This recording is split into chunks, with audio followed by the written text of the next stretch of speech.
Si aucune réponse définitive n'est disponible aujourd'hui sur l'origine de la cornemuse, l'ancêtre de la cabrette, nous savons qu'elle survit au passé grâce à de nombreux instruments plus populaires qui vont lui emprunter sa forme, sa perce, son soufflet et ses bourdons regroupés sur le côté.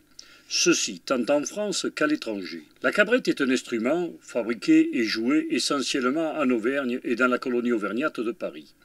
Elle est très populaire dans ce milieu à la fin du XIXe siècle et au début du XXe où elle est supplantée par l'accordéon. Les années 50 sont une période sombre pour la cabrette. Les joueurs de cet instrument deviennent une espèce en voie de disparition. Comparé à l'accordéon, ils paraissent anachroniques et incapables de s'adapter au rythme nouveau. À cette époque, lorsque l'on veut apprendre la cabrette, le musicien se pose deux questions. Où trouver l'instrument? Où trouver le professeur? Son histoire commence sous l'impulsion de Jacques Berthier. De jeunes musiciens parisiens se réunissent de temps en temps pour jouer et partager leurs connaissances. Ainsi naît l'association Cabrettes et Cabrettères qui existe encore aujourd'hui. De nos jours, les facteurs de cabrettes ne sont certes pas nombreux, mais il est plus aisé de s'en procurer une. Quant aux professeurs, ce sont souvent des cabrettères de talent qui s'honorent d'échanger leur savoir avec des passionnés débutants ou autres. En Lozère, je n'avais jamais entendu parler de facteur de cabrette. Jusqu'au jour où, par hasard, j'ai rencontré Robert Chabert. C'est en bavardant que nous avons eu l'idée de réaliser un film sur ce métier peu ordinaire. Peut-être pour laisser une trace du passé ou transmettre un savoir-faire aux futures générations, ou tout simplement aussi faire découvrir les techniques simples souvent mais si minutieuses de la fabrication. Mes parents sont montés travailler sur l'Aubrac lorsque j'étais très jeune, j'avais 6 ans. Un personnage, Robert Chabert, autodidacte, né dans le Val d'Aunès, très jeune ils montent habiter l'Aubrac, d'abord Prince-Uéjol, ensuite Fournel, puis c'est le départ pour l'Ardèche, courte halte avant Marseille. Et alors mes premiers pas de musicien, je les ai faits avec un harmonica diatonique que m'avait offert mon oncle, parce que je m'intéressais un peu à la musique déjà tout petit. Et en gardant les vaches, je m'ennuyais, donc je jouais de l'harmonica diatonique et j'ai appris comme ça, tout seul avec un petit harmonica. Mais une fois là-bas, au pays de Marius, l'air de la montagne lui manque. L'air et les airs de son enfance lui font défaut. Comme j'étais un peu déraciné de mon pays natal, vraiment le pays me manquait. Les musiques de culture auvergnate, tout ça, auxquelles j'avais été habitué quand j'étais petit en voyant jouer les musiciens locaux, notamment le père Alanche à Fournel, Alanche qui était le Chaudes-Aigles. Je le voyais jouer à Fournel sur une table là, avec ses grelots et tout, et ça m'avait fortement impressionné. Il se décide à acheter une vieille cabrette qu'il pose sur la haute de sa cheminée, histoire de penser aux vertes prairies et aux grands espaces. Mon repère à moi, quand j'étais à Marseille et que je pensais au pays, c'était la cabrette. C'était la musique, et à travers la musique, c'était la cabrette qui était la plus représentative. Mais au bout de quelque temps, Robert ne se contente plus de l'admirer en pensant à son pays. Ce qu'il veut, c'est entendre les airs de l'Aubrac. Mais lorsque cette cabrette a été accrochée sur ma cheminée, j'ai eu envie d'en jouer, comme j'avais quelques pulsions musicales dues à mon harmonica. Curieux et avide de savoir, il fait ses premiers pas en essayant d'en sortir quelques sons. Ses meilleurs amis et musiciens sont la famille Donis. Chez eux, la porte lui est grande ouverte, et il n'a aucun mal à les convaincre de lui apprendre quelques morceaux qui lui rappellent l'enfance sur l'Aubrac. Jusqu'au jour où Robert, qui a besoin d'un cabrettère pour une soirée, l'embauche et le voilà promu musicien. Bien sûr, des années ont passé, mais malgré son succès, il n'est pas satisfait. Sa cabrette n'est pas très en état. Dans la région, il est pratiquement impossible de la faire réparer ou cela coûte très cher. Et c'est là que lui vient l'idée d'y bricoler dessus. Petit à petit, Internet aidant, il fait des recherches et apprend sur le bois le métier. Là, on va fabriquer une hanche, donc une hanche, c'est ce qui va permettre au hautbois de cabrette de fonctionner. Voilà, je la mets en place et donc je fais une simulation. Une hanche se compose d'un tube conique que l'on fabrique grâce à une petite pièce de cuivre comme ceci qu'on va enrouler de manière à faire un tube. En ce qui nous concerne, on va faire une hanche pour un pied de cabrette en dos, c'est-à-dire un pied de 39. Donc la longueur et la conicité ont été déjà prédécoupées et c'est impératif de respecter ces mesures pour que ça fonctionne. Elle est légèrement plus courte que l'autre parce que l'autre c'est pour un pied en La. Donc ce cuivre est un cuivre de 2/10 d'épaisseur qui est assez souple pour être travaillé. Un outil spécial qui a été fabriqué pour ça, de manière à fabriquer ce cône. Donc je place mon tube là, j'appuie, voilà, donc je commence déjà à le préformer. J'emploie un petit marteau que j'ai fabriqué moi-même aussi en bois dur, c'est du bois de gaillac. Parce que si j'employais un marteau métallique, j'écraserais le cuivre et je changerais complètement les dimensions. Je le façonne encore un peu. Après, j'utilise un autre gabarit. Celui-là, il a pour but d'aplatir le bout là du cône pour pouvoir après fixer le roseau. La partie qui va aller côté au bois est ronde bien sûr et la partie qui va recevoir le roseau est légèrement aplatie. On voit que l'anche, l'élément principal, c'est le roseau qui va vibrer. Pour fabriquer ce roseau, on va partir d'un bout de roseau spécial qui vient du Var. Il n'y a que dans le Var, du côté de Cogolin, Fréjus, qu'on trouve du bon roseau pour la musique. Donc avec ce roseau, donc, on va couper des petits morceaux, on va les gouger et on va les former à l'angle voulu de manière à obtenir ceci qui va aller se fixer sur le cône. Là, on est obligé de fabriquer toujours des gabarits spéciaux. De même pour ce ciseau là, qui est spécial puisque le cône d'attaque est à l'envers des ciseaux à bois ordinaires. Ce roseau là, qui est brut, a une épaisseur de 0,6 mm. Donc dans mon gabarit qui a exactement la forme du roseau, pour pas qu'il casse, parce que c'est très fragile, il peut casser à tout moment. Et chaque fois qu'il casse, il faut le changer, c'est foutu.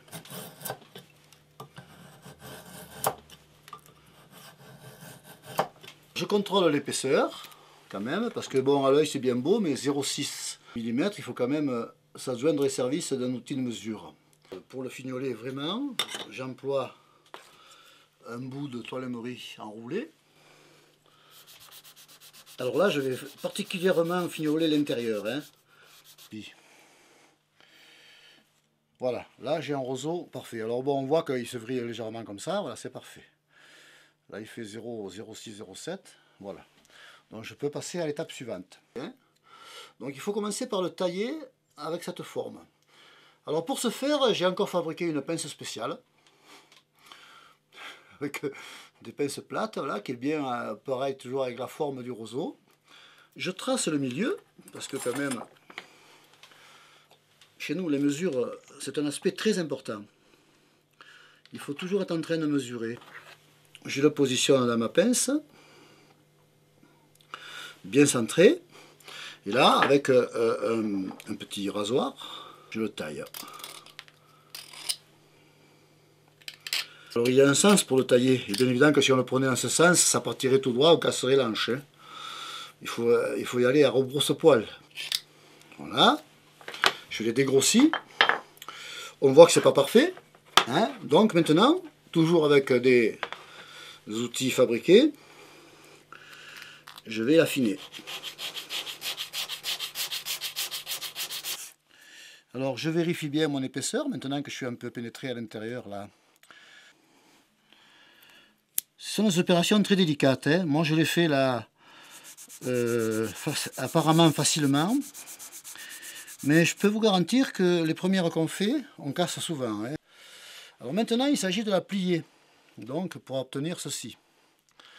Alors pour ça j'ai encore un gabarit.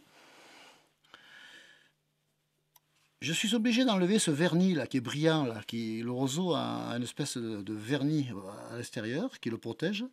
Donc je suis obligé de l'enlever parce que c'est ça qu'il faudrait fendre aussi. Voilà, je fais une marque bien au milieu. Une petite marque pour faciliter le pliage. Je l'humecte un peu. Voilà. Un petit peu. En fait, il ne faut pas vraiment le mouiller parce que, bon, on pourrait très bien le tremper dans un bocal d'eau, mais il ne faut pas parce que le roseau craint l'humidité. Sinon, il se gondole et ça ne marche plus après. Alors, une fois qu'il est humecté, je reprends ma partie de pliage et je plie. Voilà. Hop. Alors, bon, vous voyez, là, c'est pas très droit, je le mets droit. Et maintenant, je vais faire un peu de finition là, sur cette hanche pliée. Alors maintenant, il s'agit de fixer le roseau qu'on vient de plier sur le cône qu'on a fait précédemment. Alors pour ça, il faut fabriquer ce qu'on appelle une attache, une ligature qui va ligaturer donc les deux parties du roseau. Donc on se sert en fonction de l'hanche, on va servir d'un endroit différent du cône là. Hein. Bon, je prends un petit bout de laiton. J'ai l'habitude, je sais que le 39, l'anche que je veux faire c'est là. Voilà, donc je prends et je fabrique ma petite ligature. Je fais 4 ou 5 tours. Voilà. Je vérifie que ça va marcher avec ça. Voilà, c'est parfait. Alors, je ma ligature et je vais l'enfoncer un peu en force. Et là, toujours pareil, c'est des opérations très délicates parce que le roseau peut casser à tout moment quand on le force comme ça. Voilà, pas trop quand même, là c'est pas mal. Voilà. Donc, avant de monter mon tube à l'intérieur, je vais enlever le vernis aussi d'ici. Parce que là, ce roseau, il va falloir qu'il prenne la forme arrondie du tube. Donc, tant qu'il y a ce vernis dessus, là, qui le rend cassant, ça va nous embêter. Uniquement là, parce que ici, j'en ai besoin, hein, du vernis. Là, j'en ai pas besoin. Voilà. Alors là, pareil, là, comme on va un peu l'arrondir, après en mettant le fil, on va l'arrondir, donc je mouille un peu. Donc c'est un peu mouillé. Et je monte mon tube sur mon hanche. Alors c'est là que c'est encore une opération extrêmement délicate, comme toutes les opérations d'ailleurs, c'est une de plus. Très délicate. Voilà, vous voyez que je vais enfiler mon tube là le plus profond possible, jusqu'à 5 mm de la tâche là. Là, c'est là qu'une fois sur deux ça casse. Là, ça n'a pas cassé, je suis trop fort. Alors maintenant, on va passer à la partie ligature. Vous avez vu que pour que tout ça, ça tienne, on est obligé de ligaturer l'ensemble pour former un tout. Donc je prends mon hanche, je la monte sur encore un outil que j'ai fabriqué moi-même. C'est pas sorcier, j'ai copié sur ceux qui font des hameçons pour la pêche. Là j'ai mis un peu de téflon, donc comme les plombiers là, pour essayer de rendre étanche le cône, là, la petite fente qu'il y avait au milieu. En règle générale, ça marche pas trop mal. Et maintenant, je vais donc ligaturer tout ça. Alors la couleur du fil que j'emploie, comme il y a quelquefois plusieurs qualités de roseau, c'est notre repère à nous pour se rappeler qu'on a fait la hanche avec certains types de matériaux. Et en même temps, moi, ça me permet de prendre des repères, de me rappeler quand je vois une hanche, avec quoi elle a été faite. Alors ce petit appareil me permet d'enrouler le fil sans effort et de manière très agréable. Alors là, il faut bien serrer de manière à enrouler le roseau qu'on vient de mettre autour du canon. Voilà, je m'approche à peu près. Là, je fais un petit nœud marin. Et je reviens au point de départ. Alors là, c'est moins précis, je reviens rapidement. Histoire de... Voilà, de finir. Ici, je brûle mon fil nylon. Hop, ça stabilise tout. Le but, c'est d'arriver à ce que ça fasse ceci. Donc il va falloir gratter cette partie-là pour obtenir ce résultat. Alors c'est la partie finale en fait de l'hanche. Hein. Alors là, c'est l'opération la plus délicate. Si on la manque, on est obligé de recommencer depuis le début.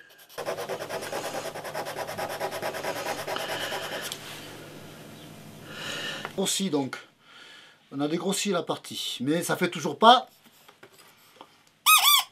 Ça fait toujours pas ça. Alors maintenant, il faut affiner. Donc je vais la couper à une longueur plus raisonnable, parce que là, on a toujours un peu de marge. Celle-là se présente pas trop mal. Alors maintenant, il faut gratter très délicatement pour enlever ce vernis-là, mais pas sur les bords.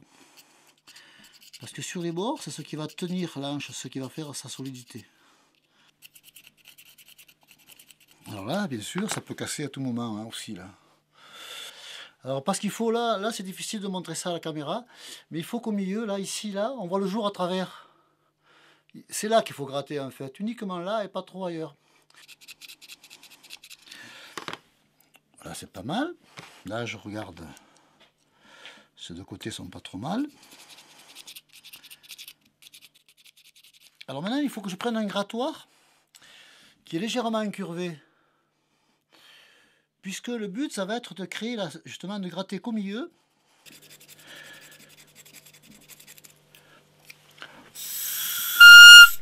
Ça vient. Je vérifie en contre-jour avec mon éclairage. Je regarde si cette petite fenêtre, on voit le jour à travers. Et on commence à le voir. Moi, je crois que j'ai dû faire 500 hanches avant d'arriver à ce résultat. C'est très long à arriver à maîtriser cette opération. Ah, de mieux en mieux. Là, cette hanche, maintenant, voilà, elle fonctionne.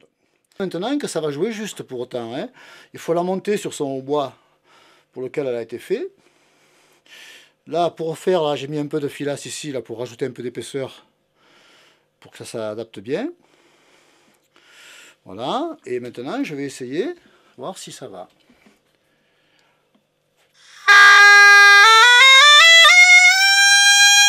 À l'oreille, la gamme est pas trop mal.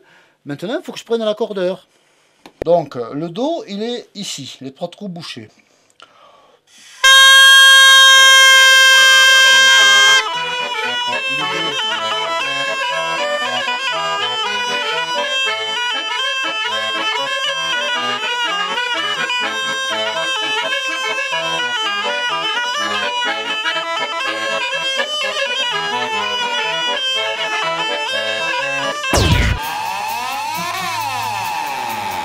La première étape, va consister à percer l'intérieur. À l'intérieur, il y a un trou à double conicité. Comme la perce intérieure là est la plus délicate, c'est la partie la plus sensible. Donc on va le faire maintenant que le bois est bien épais. On va procéder par perçage étagé. Il faut qu'on arrive à ce résultat. C'est-à-dire que fini, le pavillon va donner ce diamètre-là, et après le cône va changer, et jusqu'au bout on va avoir cette façon-là. Donc on va commencer par percer gros, puis un peu moins gros, puis un peu moins gros, puis un peu moins gros, puis un peu moins gros. Et ce sont des outils, bien sûr, qu'on est obligé de fabriquer soi-même, puisqu'ils sont peu conventionnels, on ne les trouve pas dans le commerce. Chaque tonalité de pied a ses outils, parce que là, il s'agit de fabriquer un pied de 39 cm de long, qui sera dans une tonalité de Do. Tout mon plan de perçage, je sais que par exemple, le diamètre 20, il faut qu'il aille jusqu'à 38 mm de profondeur.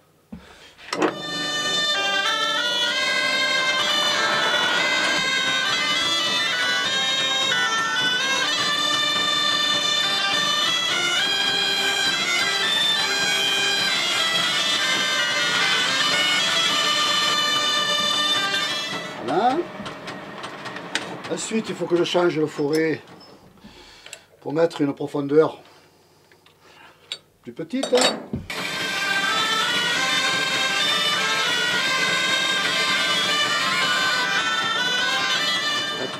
Avec un fourré de 1,14 m, il faut que j'aille jusqu'à 86 de profondeur. Comme ça, j'ai un peu moins parce qu'il faut toujours laisser un peu de marge. Voilà. Donc il faut que je perce donc ce diamètre-là jusqu'ici.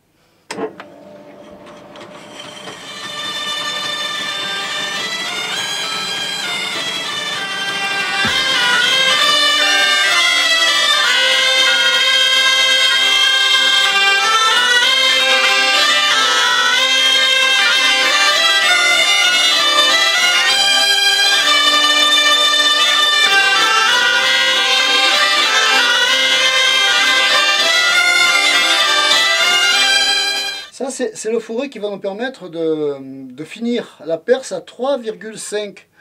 Parce que si on démarre ici au diamètre 24, ben il faut qu'à l'autre bout ça soit à 3,5. C'est l'opération la plus délicate parce que les petits fourrés qu'on trouve traditionnellement dans le commerce ne percent pas droit. Sur une longueur supérieure à quelques centimètres, ils se mettent à tourner. Or ce fourré est spécial pour percer un maximum droit. Pour ce faire, ben, on envoie de l'air comprimé à l'intérieur.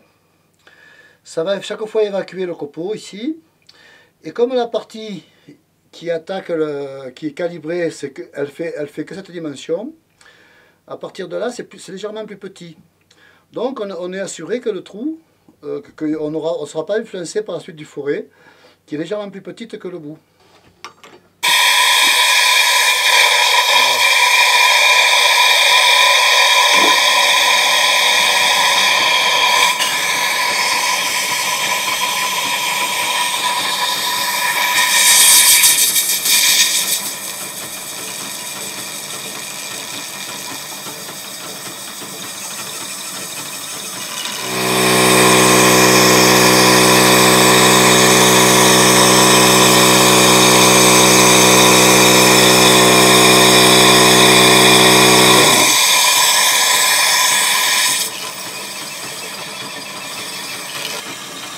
Voilà.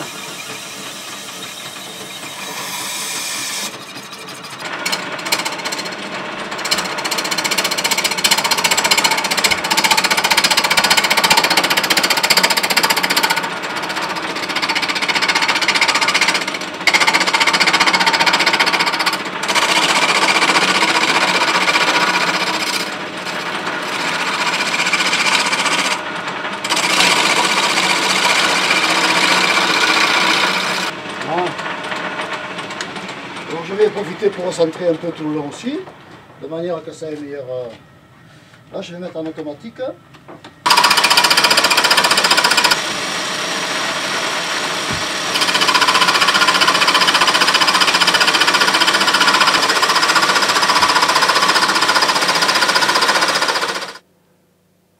« 28, encore un petit millimètre. »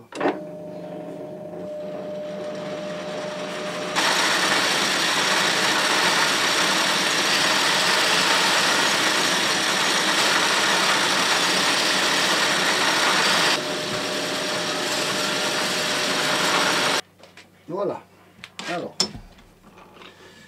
ça va être donc le bout. Ça va être l'extrémité du hautbois. Alors là, on va vite le munir d'une bague de manière à ce que tout ce bois se tienne bien.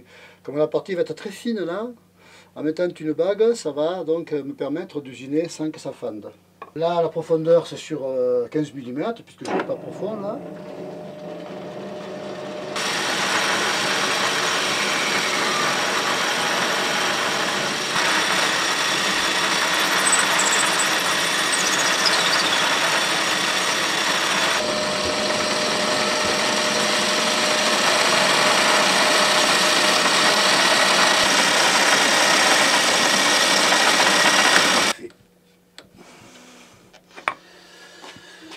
Parfait.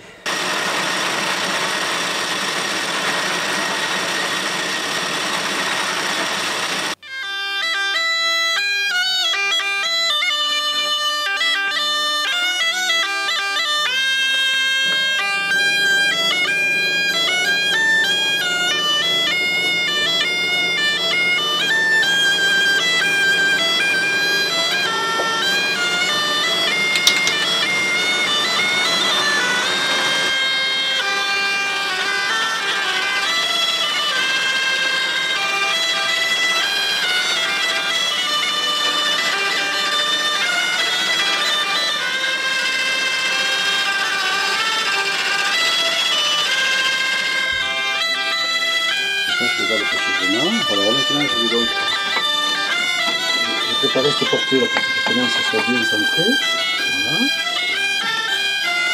Je remets ma pointe de centrage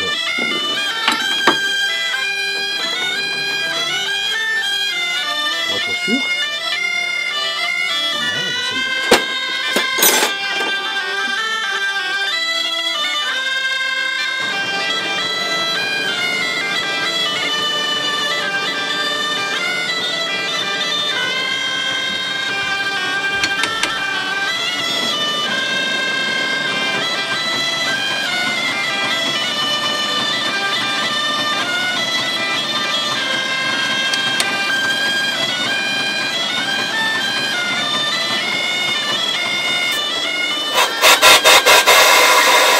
Donc il faut que je vérifie la profondeur de mon cône.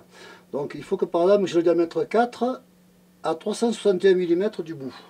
361, le diamètre 4, il est là. Le diamètre 4, je le sais par cœur. Donc je suis à 295, mais là maintenant je suis obligé de prendre l'autre, le pavillon, parce que j'arrive là à une dimension qui... C'est l'endroit où se rencontrent les deux cônes. Donc je suis obligé de travailler un peu sur la perce du pavillon maintenant.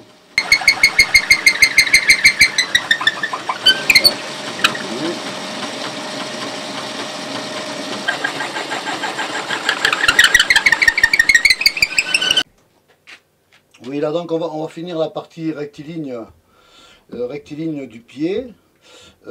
Pour ça, j'ai décalé un peu la contrepointe là.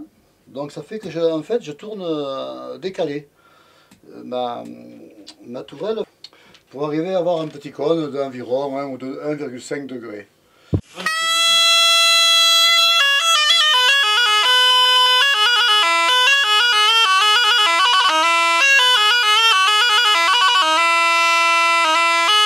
Maintenant que j'ai atteint mon objectif, c'est-à-dire ici 15 mm et ici 18, je vais maintenant dégrossir cette partie ici pour faire le pavillon. Alors pour commencer, je vais le faire à la machine et après je finirai tout ça à la main.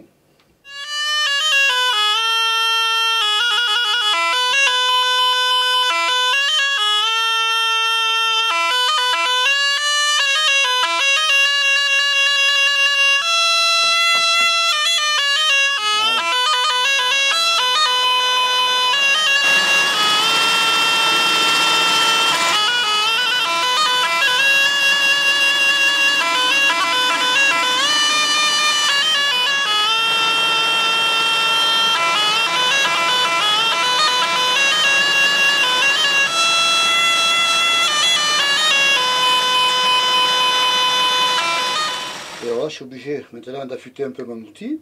L'angle général d'affûtage a déjà été donné à la meule une bonne fois pour toutes. Maintenant, je fais simplement qu'affûter un peu la coupe précise, l'endroit où ça coupe.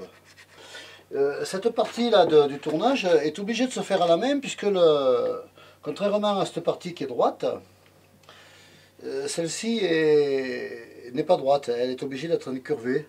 C'est ce qu'on appelle avec une courbe exponentielle.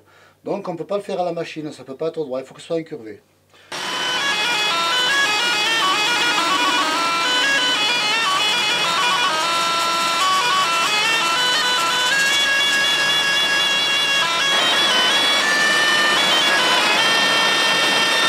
Voilà, donc lorsqu'on réalise ce genre de forme là, qui est une forme non rectiligne, on est obligé donc de le faire à l'œil. Et alors, ce qu'il faut bien savoir, c'est que nous, on travaille ici, on enlève de la matière ici, d'accord? Mais en fait, on ne peut pas voir la forme ici, donc on la regarde ici. En même temps qu'on enlève de la matière ici, l'œil du tourneur doit être là pour regarder, c'est ici qu'on voit la forme en fait.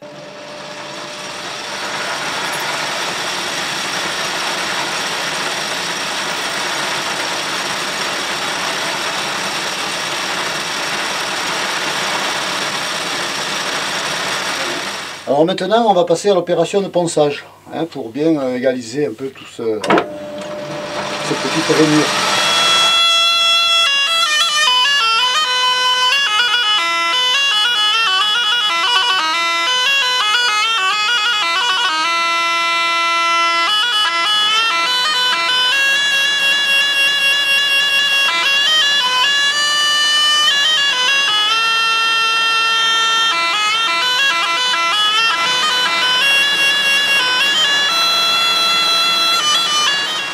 Voilà, donc c'est là que notre travail prend tout son sens, puisque là on retrouve la couleur de bois définitive.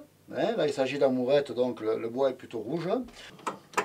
Là il faut que je respecte des mesures de manière stricte, parce que c'est du perçage que des trous que va dépendre la justesse de la note. Maintenant que j'ai réglé donc la profondeur de mon trou qui va supporter l'anche, je l'ai réglé à 21 là donc. Ceci là, cette butée va être mon point de repère, puisque je sais que notre perçage part toujours du fond de l'anche, qui va être ici à l'intérieur. Hein. Donc toutes mes mesures, mes cotes vont partir appuyées contre là, comme ça je ne me tromperai pas. Je sais qu'à partir de mon trou de fond de hanche ici, au premier trou de pouce derrière, j'ai 54 mm. 54. Donc là c'est extrêmement précis.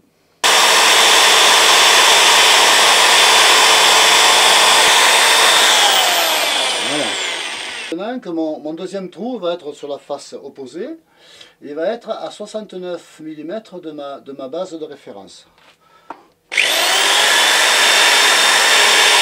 Mon troisième trou, je vois qu'il est à 96 de ma base de référence. Donc je vais y mettre.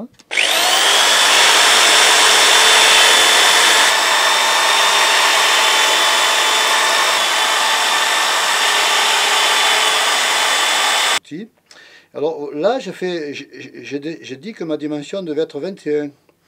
Du fond de l'anche, ici, là, du fond de l'anche jusqu'en haut. Donc voilà, j'ai mis ce repère là, ce bout de scotch vert sert de repère. Quand je serai, il est exactement réglé à 21. Quand je serai arrivé là, c'est que c'est bon. Hein. Donc je vais procéder à l'ébavurage intérieur. Parce que chaque fois qu'on perce, évidemment, il y a un copeau qui se forme à l'intérieur. Je vois que j'ai encore quelques bavures. Donc je vais passer mon outil intérieur qui m'a servi pour le perçage.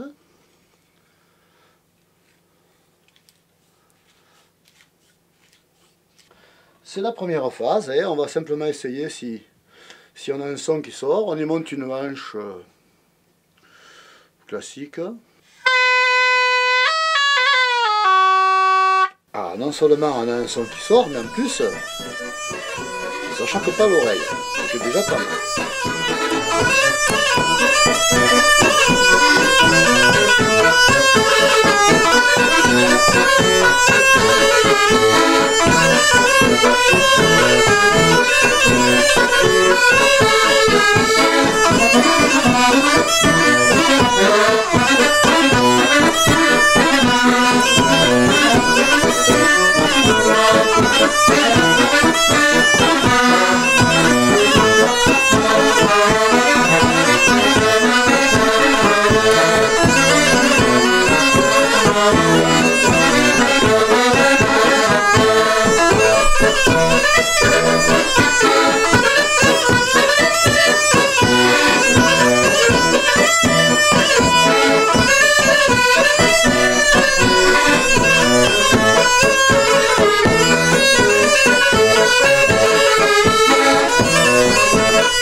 On a des colles maintenant qui sont très bonnes. Tout au moins en ce qui me concerne, je préfère coller que coudre. On emploie du cuir traité pour pas que ça fuit, bien sûr. Donc celui-ci c'est un cuir de vachette qui a été spécialement traité pour ça. Et la poche après sera habillée donc d'un habillage en velours que chaque musicien va choisir en fonction de ses goûts. Il y en a des rouges, des verts, des bleus, des jaunes. Ça, c'est chaque musicien qui va habiller cette poche qui n'est pas très jolie, très esthétique, avec un velours qui servira uniquement à faire joli. Voici le gabarit qui va servir à la fabrication de la poche, à la découpe et du velours. Bon là, j'ai un peu sélectionné cet endroit parce qu'il n'y a pas trop de gaspillage, effectivement. Donc je vérifie, je vais le tourner comme ça. Voilà, ça tombe bien.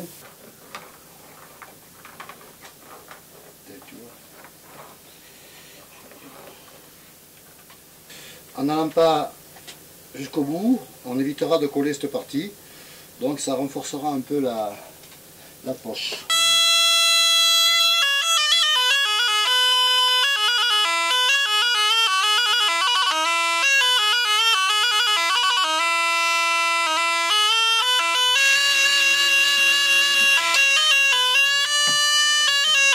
Et voilà donc, la découpe est faite. Quand on a fait cette belle découpe, il s'agit de coller l'élément sur lui-même en tournant comme ça. Mais avant de coller, un truc très important, c'est qu'il faut bien décaper la partie qui est traitée du cuir. Sinon la colle ne marche pas. Donc pour décaper, j'ai mon petit outil, j'ai une mini perceuse là. C'est moi qui ai décidé de centimètres pour que ça colle bien, pour qu'il y ait une bonne surface de collage. Je prends ma colle donc que j'étale soigneusement sur la partie que j'ai décapée.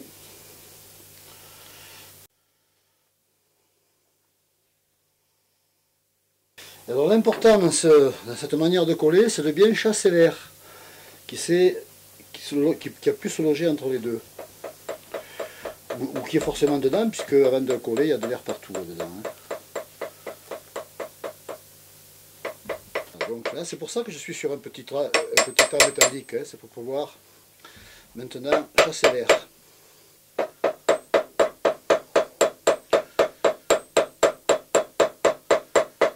Parce que pour consolider le collage, pour le renforcer, je vais recoller par-dessus une autre pièce de cuir. Alors là, bon, l'autre pièce de cuir que je vais coller n'est pas forcément de la même couleur. C'est pas important puisqu'après il y a un habillage. Par contre là, bon, ça dépend, je prends un cuir un peu plus costaud. Là, si c'est un cuir qui fuit l'air, c'est moins important. Donc on récupère en fait les cuirs qu'on veut, qui ne peuvent pas faire de poche par exemple, pour faire ce genre de travail. L'essentiel c'est que ce soit solide. Donc comme mon cuir prenne bien, ma colle prenne bien. Je vais coller à partir de là pour être sûr que je ferme bien tout.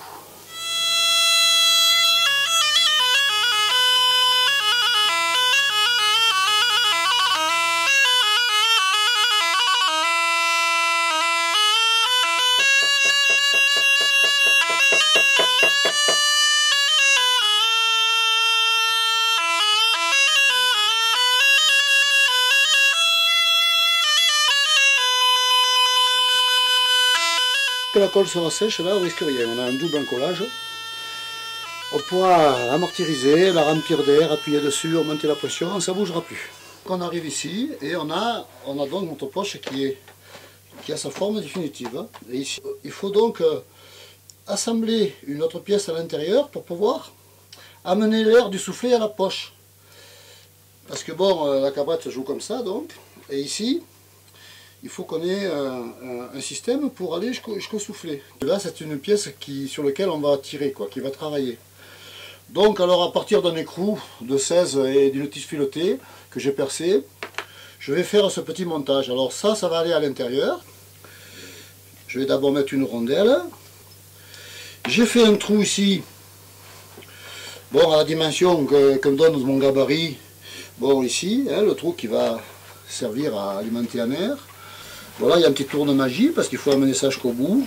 Là, pareil, je remets une rondelle de cuir pour protéger ma poche, une rondelle métallique et je serre à mon écrou pour l'étanchéité. Ça, eh bien, on va fabriquer ce genre de pièces qu'on va tarauder à la même dimension, qu'on va visser ici pour l'étanchéité. Ici, on va fabriquer aussi cette petite pièce de raccord qui va être un clapet, puisqu'il ne faut pas que l'air puisse retourner dans le soufflet une fois qu'il est dans la poche en pression. Donc vous voyez bien que ce clapet, il faut que ça fonctionne pile là. Ça a l'air de rien, mais c'est très méticuleux à réussir ça. Après donc, ce clapet va aller là. Après, on va prendre un bout de tuyau en plastique. C'est du tuyau industriel. Celui-ci est un modèle renforcé pour éviter qu'il ne s'aplatisse lorsqu'on va le tourner comme ça. Hein. Parce que, bien entendu, cette pièce en plastique va assurer la jonction entre le soufflet et la poche. Et alors, suivant le ventre du cabretteur, eh bien, on va être obligé d'en avoir un plus ou moins long. Si c'est une jeune fille toute fluette, eh il suffira de ça. Puis si c'est un gros monsieur, il va peut-être falloir venir jusque là pour pouvoir arriver au soufflet. Et au bout de cette partie en plastique, eh bien, il y a cette partie qui va aller dans le soufflet. Voilà, qui est conique, qui est un amanchement conique à sec.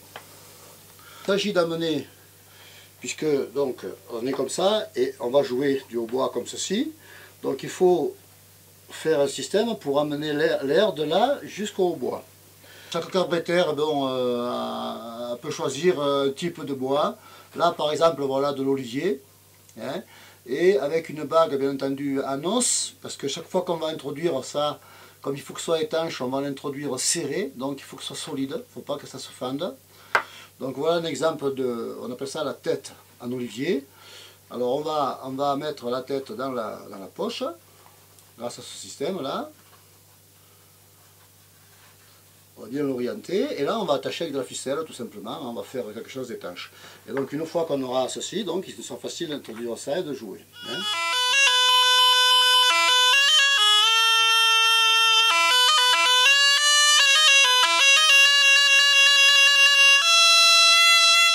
Il s'agit d'habiller cette poche avec, dans ce cas-là, c'est un très beau velours frappé, qui est très luxueux, qui coûte assez cher d'ailleurs.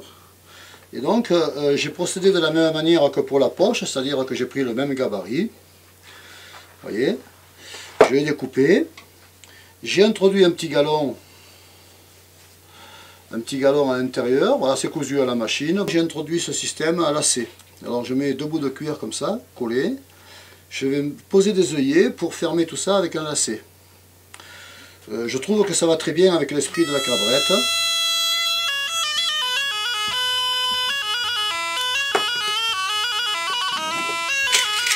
Faire entrer la poche à l'intérieur de son habillage. Je vais faire correspondre bien sûr le trou. J'ai percé un trou pour recevoir le porte-vent.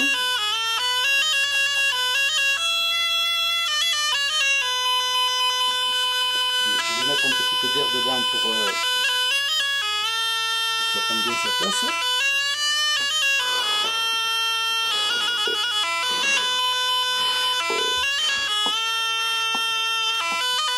Là maintenant il s'agit de monter, avant de tout fermer, il faut monter une tête ici pour recevoir le hautbois.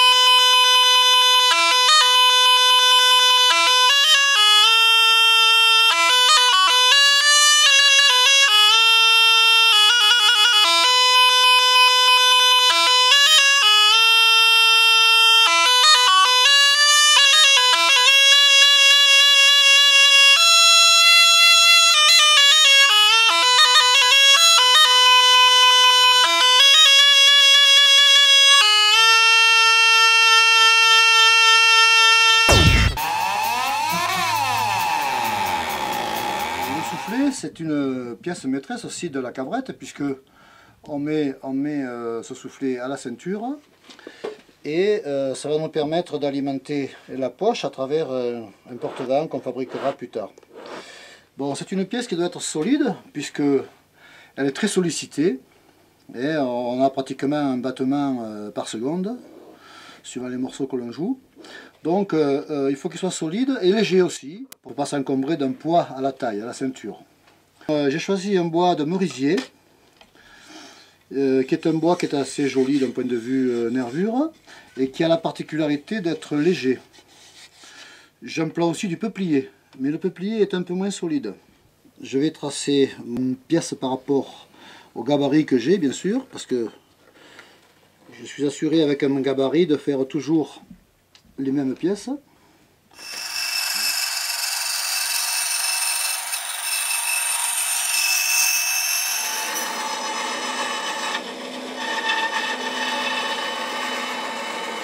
Maintenant nous allons passer à l'assemblage de ces trois pièces donc, qui vont fabriquer le soufflet.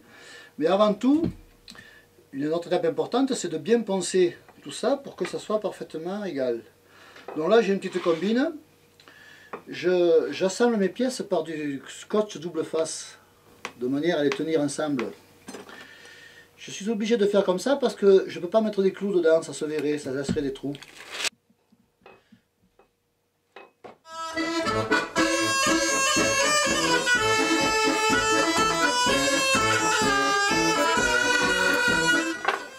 Je sélectionne évidemment un côté, le côté qui va se voir. Je pense que ça va être celui-là qui m'a l'air le plus joli.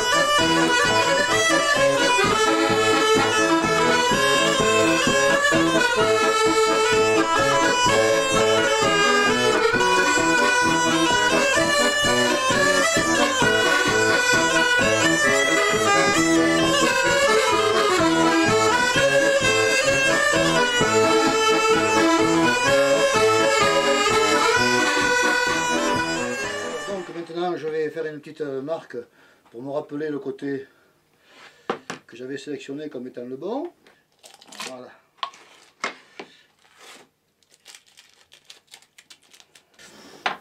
Alors maintenant, il faut que je ponce la partie qui va être visible là, il faut que je la ponce parfaitement.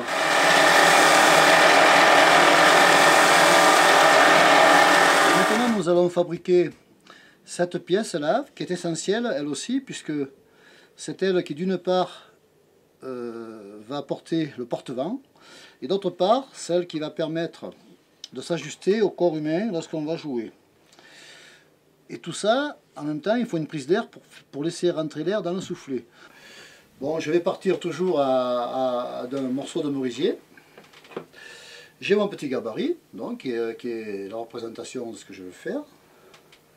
Il y a beaucoup de courbes et de coins dans cette petite pièce, mais c'est très important de la réaliser comme il faut.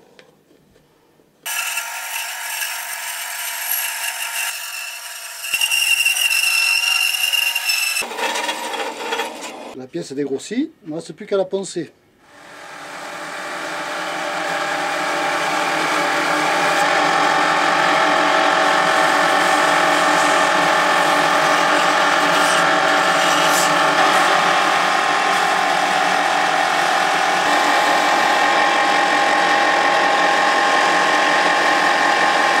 Nous allons percer le trou, qui est un trou qui est conique.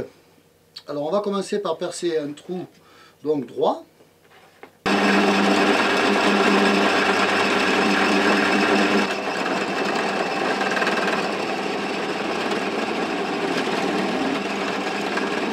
va falloir percer le trou conique.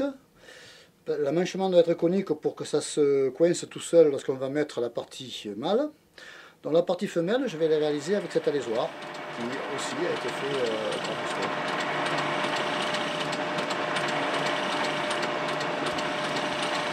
Je vais monter maintenant là, cette pièce que nous allons fabriquer sur la pièce, l'autre pièce du soufflet. Alors il faut que je la colle, que je la fixe et que je la colle. Donc je vais tracer pour qu'elle soit au milieu.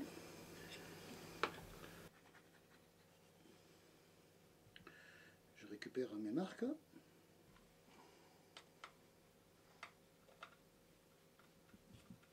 Ici, ça va être par ici que l'air va rentrer.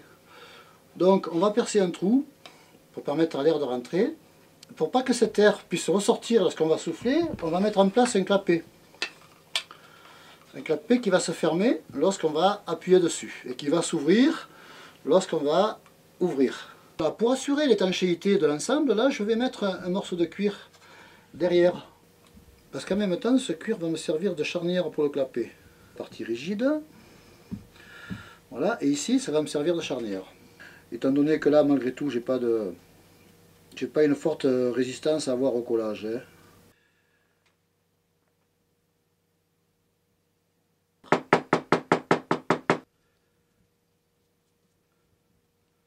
Quand on va jouer de la cabrette, comme c'est une pièce qui sera très sollicitée, il ne faut pas qu'elle se démonte hein, quand on joue, parce qu'après on ne peut plus aller là-dedans.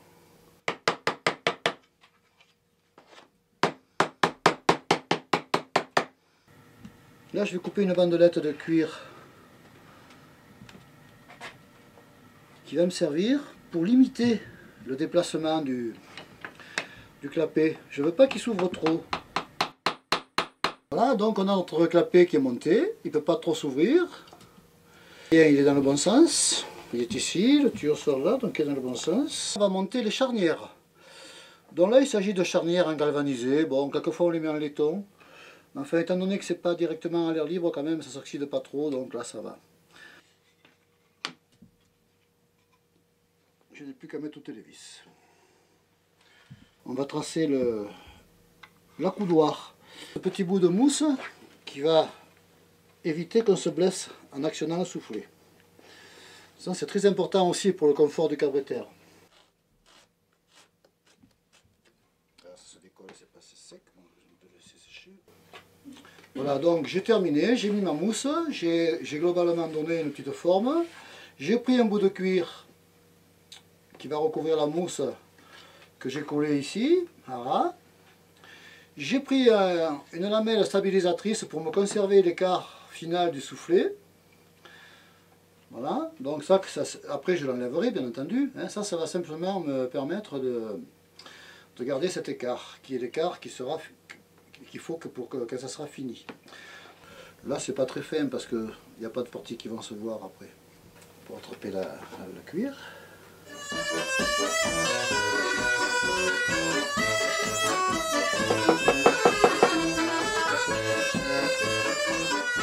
Ici c'est le gabarit de la pièce de cuir qui va recouvrir ceci.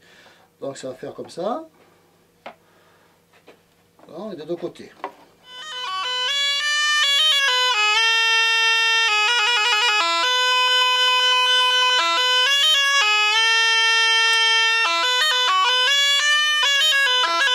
Donc la pièce de cuir est découpée. Normalement, elle va donc s'adapter parfaitement, s'ajuster parfaitement à cette pièce-là. Celui du milieu, c'est moins important d'y mettre de la colle puisqu'il n'y a pas de relation à l'extérieur, il n'y a pas de fuite.